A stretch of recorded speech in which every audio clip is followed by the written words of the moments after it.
She gave her last $12 to a stranger at the bus station. Then he returned as the manager who never forgot. The last $12 in Emily Parker's wallet was supposed to last 3 days. 3 days of instant noodles, discounted bread, and the cheapest carton of milk she could find.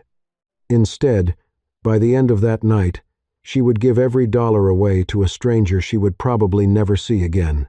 And somehow, that decision would change both of their lives. Seattle was wrapped in cold rain that December evening. Not the dramatic kind that arrived with thunder and lightning. Just the steady gray drizzle that seemed determined to soak through every layer of clothing and optimism a person had left. Emily stepped out of the coffee shop where she worked evenings and checked her phone. 10:42 p.m. Her feet hurt. Her back hurt. And her bank account was performing a convincing impression of a ghost town. At 19, she was juggling community college classes, a tiny studio apartment, and 2 part-time jobs. Most weeks felt like a carefully balanced tower of unpaid bills and caffeine. Tonight was worse. Her landlord had raised the rent. Her old Honda needed repairs, and her paycheck was still 4 days away. She opened her worn wallet while walking toward the Greyhound station. A $10 bill, 2 $1 bills. That was it. $12. She sighed. "Congratulations, Emily," she muttered. "You are officially one financial emergency away from becoming a motivational quote." The bus station was crowded with travelers escaping the cold. Families, students, night shift workers, people dragging suitcases larger than their hopes.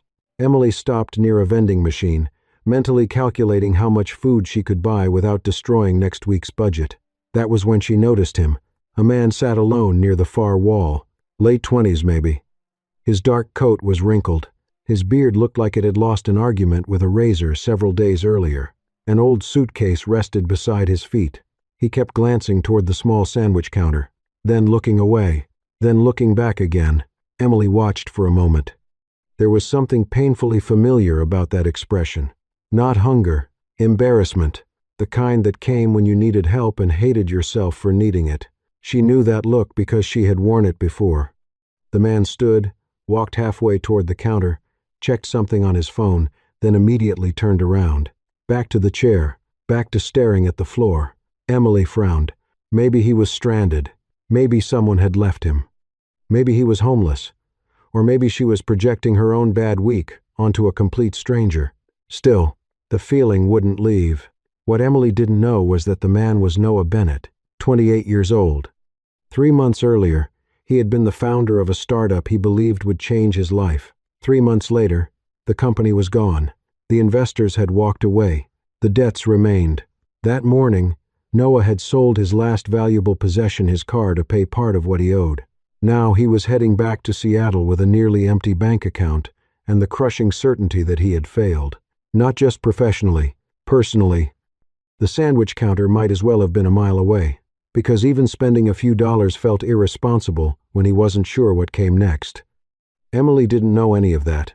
She only knew the man looked like he hadn't eaten, so she did what she always did. Something impractical. She bought a sandwich. Then she attempted a rescue mission. A very bad rescue mission.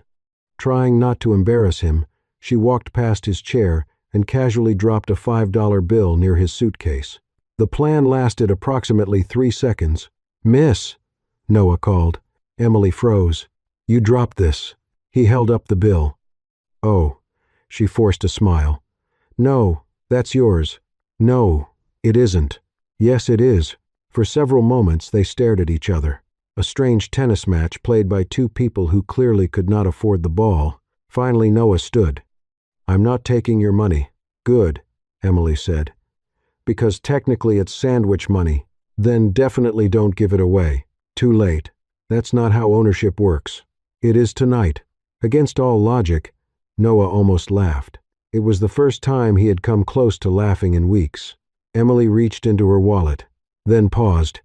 She looked down at the remaining bills. $10, 2 ones, everything she had until payday. Common sense told her to stop, walk away, take care of herself first. Instead, she pulled the money out and pressed it toward him.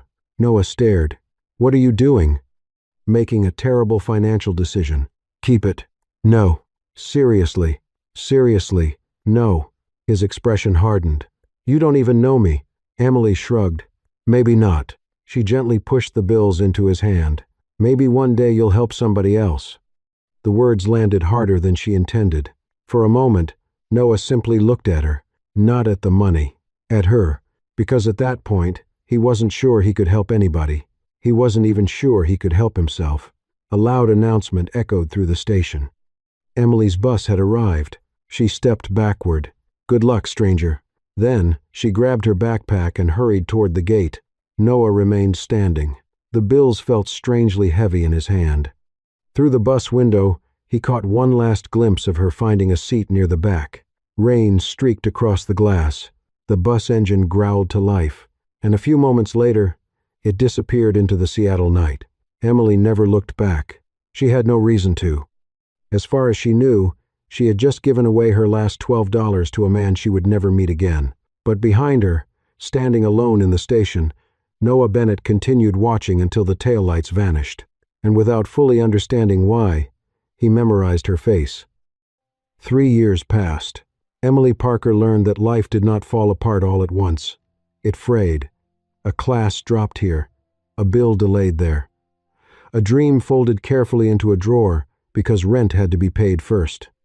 At 22, she was no longer in community college. She told people she was taking a break because that sounded better than admitting the break had taken her. Tuition had become impossible after her hours were cut at the cafe. Then her rent went up. Then her old Honda began making a sound like a fork trapped in a blender. By spring, Emily was working mornings at a bakery, evenings at a call center, and still losing ground. Her best friend Sarah Nguyen called it being overemployed and underfunded. Emily called it Tuesday. So when she saw the opening at Harborview Boutique Hotel, she applied before she could talk herself out of it. Front desk associate, full-time, health benefits, predictable shifts, a salary that did not look like someone had chosen the number out of personal dislike. On the morning of the interview, Emily wore her only blazer, which had a stubborn wrinkle on one sleeve. She sat in the hotel lobby beneath a chandelier that probably cost more than her car and tried not to look like she was mentally calculating whether the free mints were for guests only. A woman from HR greeted her and led her upstairs. "The general manager will be joining us," the woman said. Emily nodded as if she regularly met general managers and did not immediately imagine them as people who owned matching luggage. The conference room had a glass wall overlooking the harbor. Emily sat, folded her hands, unfolded them, then folded them again. Then the door opened, and the man who walked in stopped. So did Emily's breathing. He wore a navy suit now, clean-shaven, confident, his hair neatly styled. Nothing about him resembled the exhausted stranger with the wrinkled coat and old suitcase from the Greyhound station. Except his eyes. Emily knew those eyes. For several seconds, neither of them spoke. The HR woman smiled politely. "Emily Parker, this is Noah Bennett, our general manager." Noah looked at Emily as if a door had opened in his life that he had thought was permanently closed. "Emily Parker," he repeated softly. Emily's smile turned uncertain. "Have we met?" A flicker of something almost amused crossed his face. "Yes," he said, "but you were in a hurry." Emily searched her memory. Hospital? Cafe? Angry customer? Someone whose latte she had accidentally made with oat milk instead of regular milk. Then he said, very quietly, "I still owe you $12. The room tilted. The bus station came back in pieces. Rain on glass. A sandwich counter. A man refusing a $5 bill like it was an insult. Her own voice, younger and more reckless, saying, 'Maybe one day you'll help somebody else.'" Emily's mouth opened. "Oh my God." Noah smiled. But it wasn't casual. It carried 3 years of memory. "You remember. I gave money to a stranger at a bus station and then survived on vending machine crackers for 2 days. Yes, eventually the trauma came back." The HR woman looked between them. "I'm sorry. $12? Emily's face went hot. "It's not as strange as it sounds." Noah's expression suggested it was exactly as strange as it sounded. But instead of making a joke, he opened the leather notebook in front of him. From the inside pocket, he carefully removed 3 old bills, one 10 and two ones, flattened and preserved. Emily stared. "You kept them?" "I tried to spend them the next morning," he said. "I couldn't." "Why?" "Because I was having the worst week of my life. And a 19-year-old girl who clearly didn't have much decided I was still worth helping." Emily looked down, overwhelmed by the strange tenderness of it. "I thought you were hungry." "I was." "So why didn't you buy food?" "I did. Later, with different money." A small smile touched his mouth. "Your $12 became something else." "What?" "A reminder not to disappear." The words settled between them, too intimate for a conference room, with an HR representative and a pitcher of lemon water. Emily did not know what to say, so she said the least elegant thing available. "Well, I'm glad you didn't disappear." Noah looked at her then, really looked, and the room seemed to narrow around the two of them. The interview resumed, but Emily barely trusted her own voice for the first 5 minutes. She answered questions about customer service, conflict resolution, scheduling, and hospitality, while trying not to think about those old bills lying on the table, like evidence that one tiny act of kindness had outlived everything she had expected of it. Noah was professional after that, painfully professional. He asked fair questions. He took notes. He did not smile too much. He did not make her feel pitied. In fact, he challenged her twice, especially when she tried to make light of working 3 jobs. "Being overextended isn't a flaw," he said, "but pretending it doesn't affect you can become one." Emily blinked. That was either advice or a very elegant warning. Both. By the end, Emily was certain she had ruined it by being nervous, emotional, and possibly too honest about once calming an angry bakery customer with a free muffin and a sincere apology. But 2 days later, Harborview called. She got the job. Emily sat on the edge of her bed, phone still in hand, and laughed so hard she cried. What she did not know was that Noah had not pushed HR to hire her. In fact, he had done the opposite. After the interview, he had stepped out of the room and asked the hiring team to evaluate her exactly as they would anyone else. "No favors," he had said. "No gratitude hire. If she gets this position, she earns it." And when the HR director later placed Emily's application at the top of the list, Noah only nodded. Because he had remembered her face for 3 years, but he wanted her to enter Harborview as herself, not as a debt finally paid. Emily's first week at Harborview Boutique Hotel taught her 3 things. First, wealthy guests could become emotionally unstable over pillow firmness. Second, the lobby smelled faintly of citrus, expensive flowers, and quiet panic. Third, Noah Bennett was determined to act like he had not kept her $12 in a notebook for 3 years. He was professional, so professional it was almost rude. He greeted her in staff meetings with the same calm tone he used for everyone else. He corrected her gently when she transferred a call to the wrong department. He thanked her when she stayed late. He never mentioned the bus station again. Emily told herself this was good. Normal. Healthy. Slightly disappointing. Sarah, who worked part-time at the hotel restaurant and full-time as Emily's unofficial emotional investigator, disagreed. "He either likes you," Sarah whispered during lunch, "or he's a robot with excellent hair." Emily nearly choked on her soup. "He's my manager. Robots can be managers." "Sarah, I'm just saying. No normal man remembers $12 for 3 years unless he's either in love or built by engineers." Emily rolled her eyes. But later, when she saw Noah crossing the lobby with his sleeves rolled up and a phone pressed to his ear, she unfortunately thought, excellent hair is not inaccurate. Noah was good at his job in a way that made people stand straighter without feeling small. He noticed everything: a crooked welcome sign, a nervous trainee, a guest pretending not to be lost, a housekeeper limping slightly at the end of her shift. He knew that Marco from maintenance was taking night classes in electrical engineering.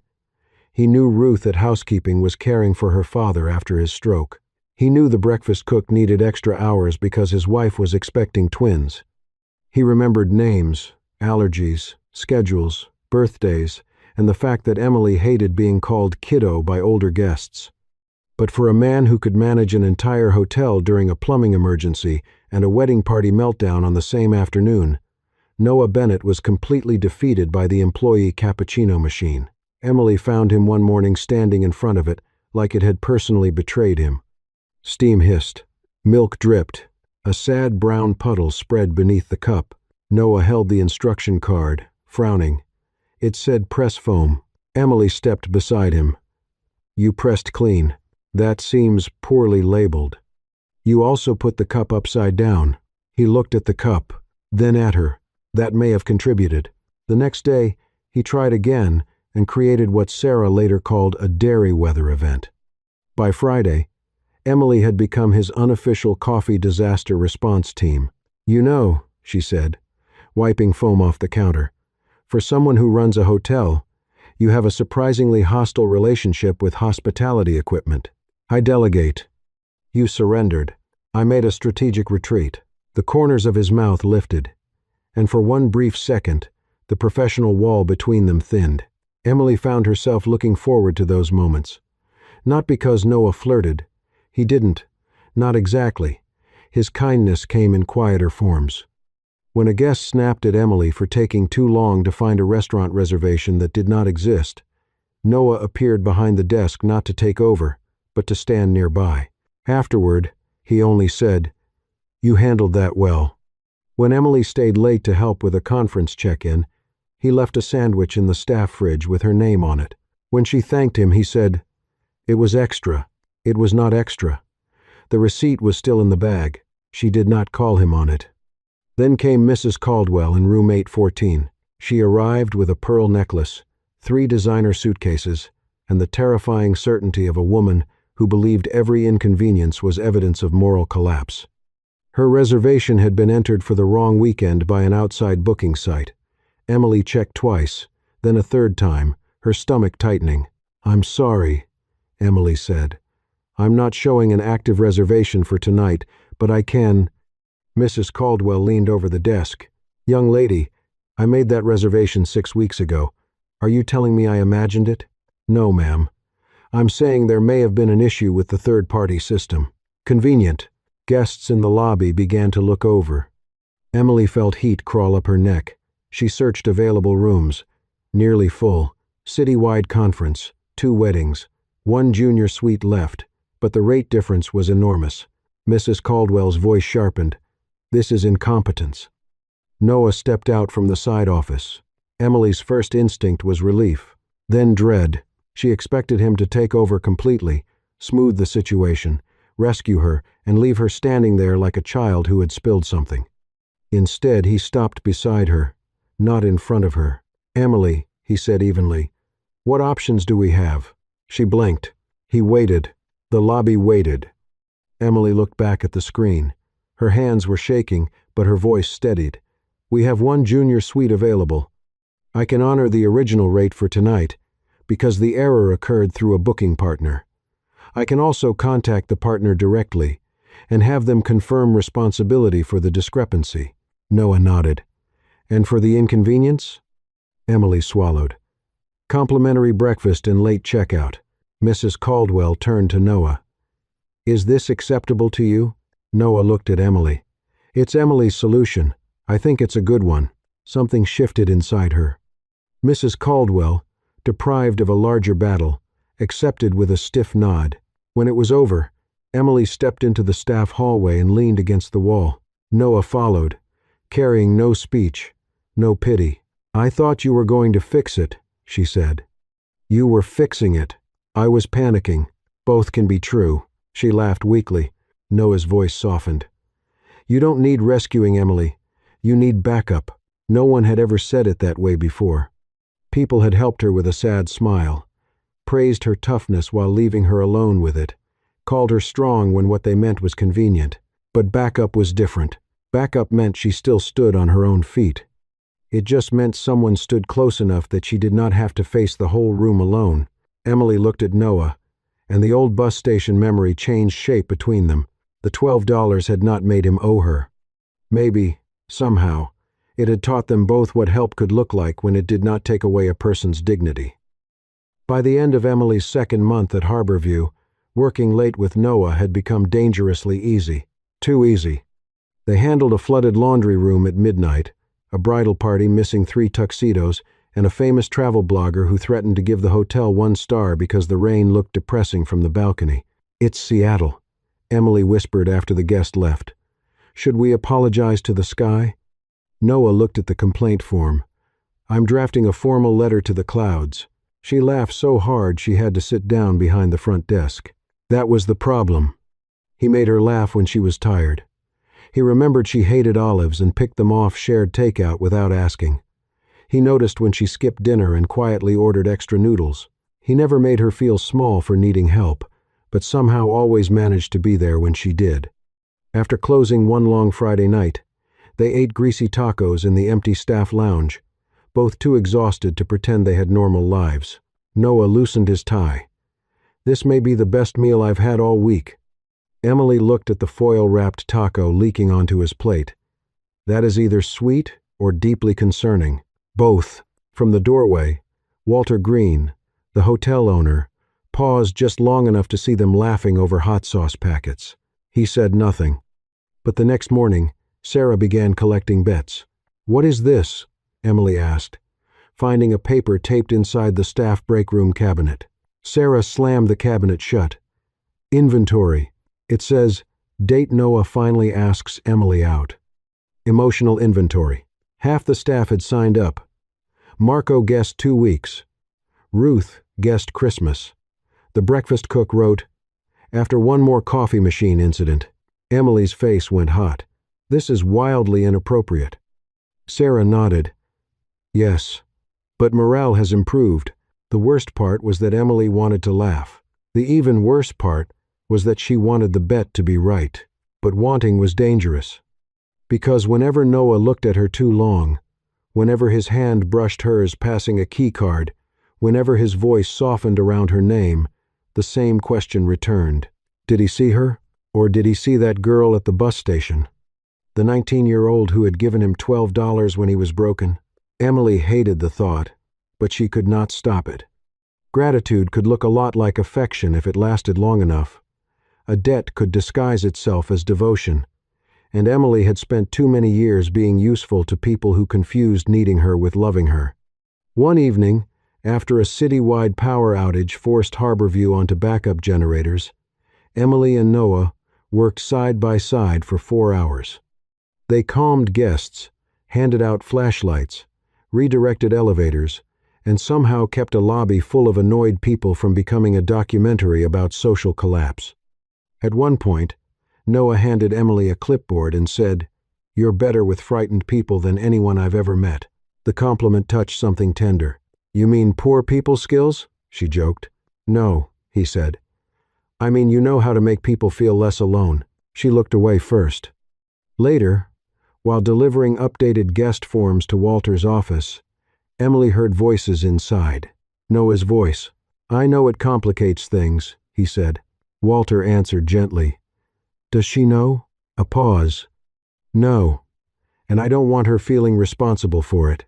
Emily froze outside the half-open door. Walter sighed. "Noah, gratitude is not the same as love." "I know that." "Do you?" Another pause. Then Noah said quietly, "Meeting her changed my life." Emily stopped breathing. The words should have warmed her. Instead, they landed like proof of every fear she had been trying to outrun. Meeting her changed my life. Not Emily makes me happy. Not I love who she is now. Just the story. The bus station. The $12. The girl who had appeared at his lowest moment and become some symbol he carried in his notebook. Emily stepped backward before either man could see her. That night, she went home with a strange ache in her chest. The next morning, she changed shifts with Sarah. The day after that, she volunteered for back-office inventory. When Noah came to the front desk, she found a reason to check the storage room. When he asked if everything was all right, she smiled too brightly and said, "Totally. Just busy." He knew she was lying. But Emily had spent years perfecting cheerful distance, and for the first time since joining Harborview, she wished Noah Bennett had never kept those $12 at all. Noah noticed Emily pulling away before she admitted she was doing it. She stopped taking late shifts when he was scheduled. She answered his questions with polite, efficient sentences. She smiled at him the way she smiled at guests who complained about rain. Pleasant, distant, impossible to reach. For 3 days, he tried to respect the space. On the 4th, Sarah cornered him near the staff elevator. "I don't know what you did," she said, "but Emily is organizing supply closets for emotional avoidance." Noah frowned. "That specific?" She alphabetized towel sizes. "That's not possible." "Exactly." That evening, he found Emily in the storage room, counting shampoo bottles like they had personally betrayed her. "Emily." She didn't turn. "We're low on lavender conditioner." "I don't care about lavender conditioner. That seems like a managerial failure." "Please look at me." The quiet in his voice made her stop. She turned, holding a clipboard against her chest like armor. Noah stood in the doorway, tired and careful. "Did I do something?" Emily looked down. "No, that's not true." She laughed once, but there was no humor in it. "You want truth?" "Yes. I heard you talking to Walter." His expression changed. "You said meeting me changed your life." Her voice trembled. "And maybe that sounds beautiful to you, but to me it sounds like a museum label. Like I'm some framed little story about kindness at a bus station." "Emily, I don't want to be your moral debt." The words came faster now. "I don't want to be the girl who gave you $12 when you were broken, so now you have to be good to her forever. I don't want gratitude wearing a nicer coat and calling it self-love." Noah went very still. Emily's eyes shone, but she refused to cry. "If you like me because of who I was for 5 minutes 3 years ago, then you don't really like me. You like what I represented when you needed something to believe in." For a long moment, only the faint hum of the storage room lights filled the space between them. Then Noah stepped inside. "Not too close. I never spent your $12 that night," he said. Emily blinked. "What?" "I bought food later. With change I found in my suitcase and a coupon from the station. Terrible sandwich. Possibly illegal mayonnaise." His mouth twitched, then faded. "But I kept your money." "I know. You showed me." "No, I mean I kept it with me. For months." Emily's grip loosened on the clipboard. Noah looked past her, as if seeing another version of himself. "After that night, I slept on a friend's couch. I applied for jobs I thought were beneath me because pride was easier than hunger until hunger won. I got rejected. A lot. I almost left Seattle twice." His voice lowered, "and every time I wanted to quit, I looked at that 10 and those 2 ones. Emily swallowed. "Not because $12 was going to save me. It couldn't. Not because I thought a stranger owed me a future. You didn't." He looked back at her. "I kept it because on the worst night of my life, a girl who clearly had less than I did treated me like I was still capable of becoming someone decent." Emily's eyes filled despite herself. "I did not build my life because of you," Noah said. "That would be too much to put on anyone. I built it because I needed to, but your kindness helped me survive long enough to try." She looked away, shaken. "And yes," he continued quietly, "meeting you changed my life. But that is not why I want you in it now." Emily barely breathed. Noah took one careful step closer. "I didn't fall in love with the girl who gave me $12. Her face crumpled. "I fell in love with the woman who keeps showing up for people when nobody's watching." The clipboard slipped lower in her hands. "With the woman who remembers Ruth's father has physical therapy on Thursdays, who traded shifts so Marco could take his final exam, who stays calm when guests are cruel, then cries in the restroom for exactly 2 minutes and comes back with a better plan." His voice softened.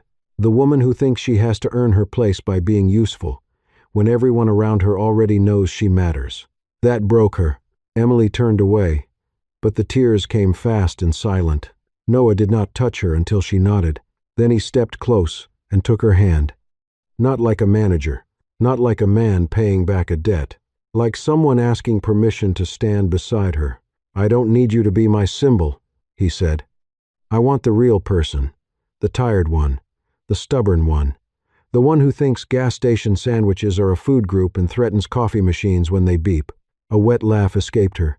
"I do not threaten coffee machines." You once told the cappuccino machine it had one more chance to be part of society. It knew what it did. Noah smiled, but his eyes were bright. Emily looked at him through tears.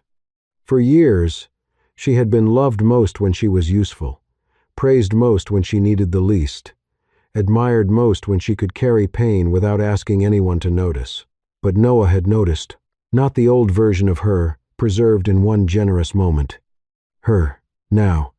Flawed, exhausted, still trying, and for the first time in a long while, Emily let herself be seen without immediately trying to deserve it. 1 year later, Emily Parker no longer checked her bank account, with one eye closed. Not because life had become easy. It hadn't. Her Honda still made a suspicious noise in cold weather. Rent was still rude. Seattle still charged $12 for salads that looked emotionally unavailable. But Emily had become guest relations supervisor at Harborview, and for the first time in years, her life felt less like survival and more like something she was allowed to build. Noah was still general manager. They had taken their time. No dramatic confession in the lobby. No secret romance hidden behind supply shelves. No reckless rush just because the feelings were real. They waited until HR paperwork was clean, reporting lines were clear, and Emily could say yes without wondering whether gratitude or authority had tilted the answer. Sarah hated this. You two made emotional maturity very inconvenient for my betting pool, she complained. You bet on our first date? Emily asked. Half the hotel did. Noah looked mildly alarmed. Half? Sarah smiled. The other half bet on the first kiss. Eventually, the staff organized a surprise celebration in the break room with a crooked banner that read, "The most profitable $12 investment in Seattle history." Emily covered her face. Noah stared at the cake. Is that a frosting bus station? Marco nodded proudly. With edible emotional trauma. Ruth handed Emily a card signed by everyone. Sarah whispered, You're welcome. I chose tasteful embarrassment. Later that evening, after the laughter faded and the hotel settled into its soft nighttime rhythm, Noah asked Emily to walk with him. They ended up near the old Greyhound station. It looked smaller than Emily remembered. Less dramatic. Just glass, concrete, vending machines, and tired travelers waiting beneath fluorescent lights. Noah stopped outside and handed her a small frame. Inside were 3 old bills. 1 10, 2 1s. Emily stared at them through the glass. You framed them? I thought it was better than keeping them in a notebook forever. She looked up. Now we're even? Noah smiled softly. Not even close. Emily's throat tightened. He took her hand, and together they walked past the station windows, where strangers sat with backpacks, suitcases, bad coffee, and private heartbreaks no one else could see. For Noah, this place had once been proof that he had failed. For Emily, it had been one cold night when she gave away money she needed because someone else looked like he needed hope more. Neither of them had understood what had begun there. Not rescue. Not debt. Not a fairy tale. Just one human being seeing another at the exact moment they were afraid they had become invisible. Emily leaned her head against Noah's shoulder. You know, she said, I really did need that $12. I know. That sandwich better have been spiritually meaningful. It was terrible. She laughed. Noah squeezed her hand. And under the gray Seattle sky, outside the place where his life had nearly ended and theirs had quietly begun, Emily finally understood. Love had not grown because of $12. It had grown because both of them remembered what kindness felt like when no one was watching, and chose, again and again, to become worthy of it. Before we end this story, let's take a moment to reflect on something simple but powerful. Emily's $12 didn't change Noah's life because of the amount. It changed his life because of what it represented. At his lowest moment, when he felt like a failure, a stranger looked at him and saw someone still worth helping. And sometimes that's what people need most, not money, not solutions, not miracles, just one person who refuses to believe they're beyond hope. The lesson in this story isn't that kindness always comes back to you. Most of the time, it doesn't. Most acts of kindness happen quietly, with no reward, no recognition, and no guarantee that they'll matter.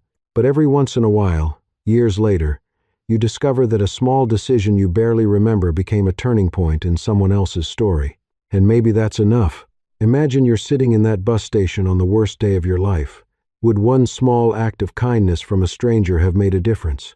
Or maybe you've been the person who offered help when nobody else noticed someone was struggling. Either way, those moments matter more than we often realize. Now I'd love to hear from you. What's the smallest act of kindness you've ever received that you still remember years later? Share your thoughts in the comments below. Your story might be exactly what someone else needs to read today. And if this story touched your heart, please don't forget to like this video and subscribe to Soul-Stirring Stories. Thank you for spending your time with us. Until next time, remember, sometimes the most valuable thing you can give someone isn't money. It's the feeling that they still matter. See you in the next story on Soul-Stirring Stories.